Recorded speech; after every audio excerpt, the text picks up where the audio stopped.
क्या होना चाहिए पाकिस्तान के साथ? पाकिस्तान की माँ चोट देनी चाहिए। Today, from the soil of Bihar, I say to the whole world, India will identify, track and punish every terrorist.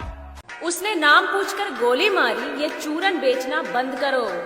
मुद्दा ये है कि हमला हुआ कैसे? ये हुआ ऐसे कि इस देश में भी कुछ 72 करोड़ की तमन्ना रखने वाले दोस्त गद्दार हैं, जो खाते तो हिंदुस्तान की हैं और बजाते। छोड़ो, मैं अपनी जुबान गंदी नहीं करना चाहता। जय हिंद। एक कायराना आतंकी हमले के बाद पाकिस्तान को ऐसी मुंह की खिलाई है कूटनीतिक रूप से कि जिसका अंदाजा नहीं लगाया जा सकता है। वो इंडस वाटर ट्रीटी जो बार बार जानते हुए कि किस तरह से पाकिस्तान आतंक के एपिसेंटर बनकर हिंदुस्तान के खिलाफ एक जंग छेड़े हुए हैं, हम उस इंडस वाटर ट्रीटी को ढो रहे थे, लेकिन आखिरकार इस हमले के बाद सरकार ने बड़ा कड़ा फैसला लिया है। पानी नहीं मिलता, सारी रात पानी के लिए परेशान, सर में दर्द हो गया है। ये देखो मेरी हालत कमजोर हो गई, मैं अब बताओ मैं क्या करूं, कैसे इस मुल्क में रहे। ये बच्चा मेरा पोता, इसकी गांग धोने के लिए पानी नहीं है।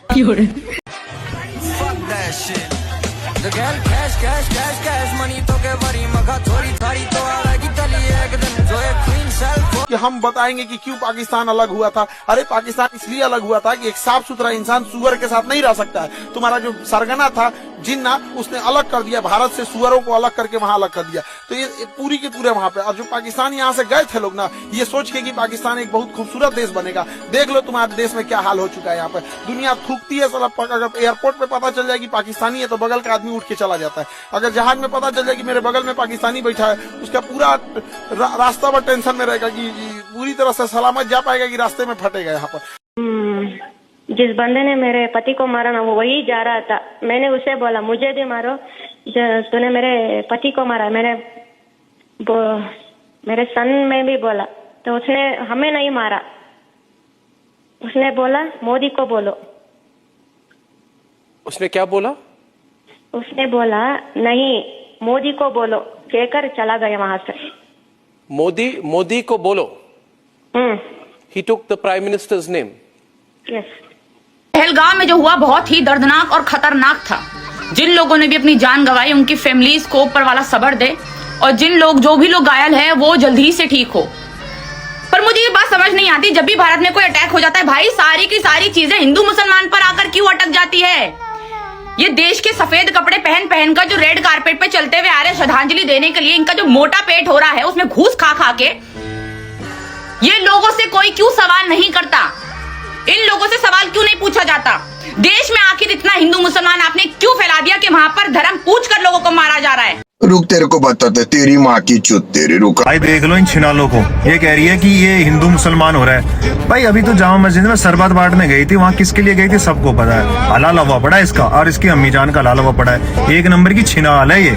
ठीक, हिंदू मुसलमान इसलिए हो रहा है छिनाल क्योंकि जिन मुसलमानों ने मारा है, धर्म देख के मारा है, कपड़े निकाल के मारा है, जिनकी नुन्नी कट्टी नहीं है उनको मारा है। ठीक है मैडम, तरीके से मारा है, पूछ के मारा है। स्पेशल बोला है कि मोदी जी को बोल देना कि हमने मारा। ठीक है, तो छिनाल इसलिए हिंदू मुसलमान हो रहा है। ठीक है, भारत के मुसलमानों को कोई कुछ नहीं कह रहा। ये जो रंडी के बीच जो पाकिस्तान के जो तूने अपने खसम बना रखे है ना, उन्होंने मारा है। ठीक है छिनाल, तो हिंदू मुसलमान इसलिए हो रही है। ठीक, तेरे मुंह से मादर चौथ एक बार भी ये नहीं निकला कि मुसलमानों ने हिंदुओं को मारा है। 26 हिंदुओं को मारा है। ठीक है, तो छिनाला ये जो तू रंडी रोना करती है ना, अपने कोठे पे करा कर। ठीक, ये दुनिया इतनी चूतिया नहीं है। वहां पर इनडिस्क्रिमिनेट तरीके से और मजहब पूछकर उन्होंने मासूम लोगों को वहां पर उनका कत्ल किया है। हिंदू मुसलमान सब भारतीय हैं, वहाँ पे सब पे हुआ। अगर आप मरने वालों की संख्या पे जा रहे हैं तो ये जो है, ये गोदी मीडिया कुछ ज्यादा ही जरूरत से ज्यादा चला रही है। ये प्रोपेगेंडा वॉर ज्यादा चल रहा है हमारे मित्र माननीय प्रधानमंत्री मोदी जी की तरफ से और उनके ग्रुप की तरफ से। ठीक है, आज से मुनीर को सुअर की खाल में उसको उड़ा के उसको नचवाया नहीं। नोएडा में मेरा नाम नहीं। तुम लोग क्या बात करते हो? पूछना चाहती हूँ, खाने को तो है नहीं, आटा मिलता नहीं, पानी है नहीं, बिजली आती नहीं, वहां पर जिस तरह की गुर्बत है, आपकी इस वक्त औकात भी है कि न्यूक्लियर बॉम्ब से किसी को डरा सके और कोई डर जाए उससे? हम लोगों को यहाँ रोका जा रहा है। 4-4 साल के छोटे छोटे बच्चों को अकेला भेज दिया। आज तो मैं यहाँ जहर खा के मर जाऊंगी। मुझे आज किसी भी हालत में अपने घर जाना है। मेरा नाम अफशीन जहांगीर है, जोधपुर से हूँ। 900 किलोमीटर हम लोग आए हैं यहाँ पर। मैं 11 साल हो गए मेरी शादी को। वहाँ पर मम्मी पापा से मिलने आई थी। विदिन 48 आवर्स में खाली करो। निकल गए मेरे 2 बच्चे बॉर्डर के उस पार खड़े हुए अपने पापा के साथ है। या फिर है ना, गवर्नमेंट ने ये क्यों नहीं चलाया कि जिनकी शादियां हुई हुई है, जो बच्चे यहाँ आई हुई है, उनको ये प्रोटोकॉल्स फॉलो करना है। बस हेडलाइन चला दी 48 आवर्स की। मुझे कुछ नहीं पता, मेरी आवाज जहाँ तक भी पहुँच रही है। मुझे आज किसी भी हालत में बॉर्डर क्रॉस करना, वरना मैं यही धरना दे के बैठ जाऊंगी। ये कोई तरीका थोड़ी ना हुआ। हम लोग लाखों रुपए बर्बाद करके आए, इतनी आराम से पैसा कमाते हैं क्या? वहाँ पर मेरा मियाँ खड़ा हुआ है, इतना थोड़ी ना होता है। मुझे कुछ नहीं, ये मेरी नेशनलिटी की स्लीप है, कैप्चर करे। ये मुझे हाफ नेशनलिटी मिली हुई है, ठीक है ना? ये मुझे हाफ नेशनलिटी मिली हुई है, सही है। और इसके बुनियाद पर मुझे ये लोग नहीं रोक सकते हैं, ठीक है? मैं हाफ पाकिस्तान नेशनल हूँ। अगर मुझे नेशनलिटी नहीं मिली, मेरा कसूर है। आप लोग प्रोटोकॉल देते, 20 साल बाद नेशनलिटी मिलेगी। हमें ये बोला हमारे हाथ में कुछ नहीं है, हमारे हाथ में कुछ तो किसके हाथ में है? अगर नहीं जाने दिया जाए क्या करेंगे? मैं यहीं पर ही बैठी हूँ। मैं अपना पैसा, मेरा बाप हराम का नहीं कमाता है। 2 नंबर की मेरे और मेरे बाप की मियाँ की कमाई नहीं है। बहुत मेहनत से पैसे कमाते हैं। इतना लाखों रुपए बर्बाद करके हम यहाँ तक आए, मुझे नहीं मालूम। मेरी 15 साल हो गए शादी को। मेरा वीजा मैं यहीं से लेती हूँ, एम्बेसी से। अब एम्बेसी बंद होगी, वीजा मेरे हाथ में। कहाँ पे रहते थे आप? यहाँ मैं दिल्ली में रहती हूँ, दिल्ली के अंदर। हाँ, शादी कराची में हुई। मेरे 4 बच्चे हैं छोटे, उनको वीजा नहीं दिया। मैं उनके साथ उनको ला नहीं पाई। अब बच्चों के बगैर सिर्फ 15 दिन के लिए आई थी, लेकिन अब मुझे इस हादसे की वजह से जाना पड़ रहा है। पर यहाँ से एंट्री नहीं होने दे रहे, अंदर मुझे जाने नहीं दे रहा। आपसे अपील है, आप मुझे किसी तरीके से मेरी लाइफ चलाए। मेरी अपील है आपसे, आप मुझे वहाँ तक जाने दें, मुझे अपने बच्चों से जुदा ना करें। आप सब बच्चे वाले हैं, अंदर जाने ही नहीं दे रहे, एंट्री नहीं होने दे रहे। आप कह रहे हैं आप जाओ, वीजा का बताया ना, एम्बेसी जाए। एम्बेसी में से ताला लग गया, वहाँ कैसे बात करना है? अब यहाँ से वहाँ कैसे जाए? अभी तो शोहर मेरे बाहर खड़े, मागा के बाहर मेरे शोहर फादर इन लोग बाहर खड़े, मुझे लेने के लिए आए। रीजन क्या बताया ना जाने का? यही रीजन बताया बस। आप कोई रीजन नहीं कह रहे, हमारा ऑर्डर नहीं है, बस ऑर्डर नहीं, ऊपर से ऑर्डर आएगा। जिसने ऑर्डर दिया है, जिसने भी ऑर्डर दिया है कि ये कैंसिल कराए, पासपोर्ट इंडियन पासपोर्ट वाले नहीं जाएंगे। मेरा इंडियन है, वहाँ की नेशनलिटी नहीं मिली, पर मेरी नेशनलिटी की आरपी वगैरह ये मौजूद है कि देखिए पाकिस्तानी है आरपी मेरी पाकिस्तान की, वहाँ की नेशनलिटी जमा है, मेरा केस जमा है वहाँ पे इस्लामाबाद में। और मेरे साथ और भी लोग हैं। शानिदा नाम है मेरा। कहाँ रहते हैं आप? मैं कराची में रहती हूँ, मेरे बच्चे वहीं के हैं। अब दिल्ली से मेरी शादी कराची में हुई है, बच्चे हैं 4 मेरे।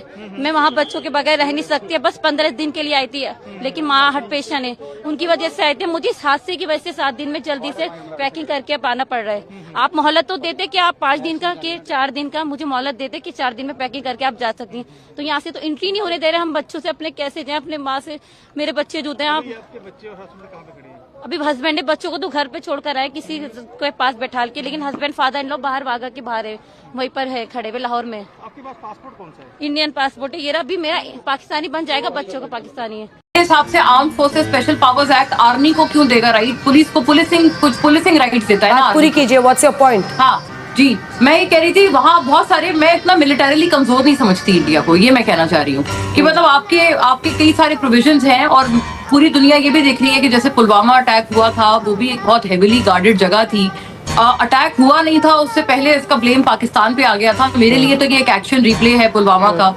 ये सब दोगलापन है, मैं तेरा दोगलापन उतारता हूँ। मुझे आपसे यही उम्मीद थी, अब इनकी आवाज नीचे कर दीजिए। मुझे आपसे यही उम्मीद थी, क्योंकि अब पाकिस्तान से हम ये उम्मीद करें कि हमें सेन वॉइसेस मिलेंगे जो जनरल आसिफ मुनीर के झुनझुने नहीं बनेंगे, तो ये बहुत मुश्किल होता है। ऐसे ही कुछ दलीलें आपने उस समय भी सुनाई होंगी दुनिया को, या फिर सारे चुप हो गए थे जब उसामा बिन लादेन को घुस के अमेरिका ने मारा था एबटाबाद। रिवाइंड कीजिए थोड़ा अपना टेप, आपको समझ में आ जाएगा। अजमल आमिर का साहब, आप ही की मीडिया गई थी उसके गांव तक, और जो पूरे आतंकियों का टोला आपने भेजा था, सबके गांव तक आपके रिपोर्टर्स पहुंचे थे। लेकिन ये आप तो ऐसे मुल्क हैं जो अपने शहीद जवानों को नहीं पहचानते हैं, उनको इनकार करते हैं, उनके पार्थिव शरीर को अपनाने को तैयार नहीं होते हैं। तो आपसे क्या उम्मीद की जा सकती है? लेकिन इतना जरूर है कि इस बार भूगोल बदलने तक की नीयत हिंदुस्तान रखता है पाकिस्तान की।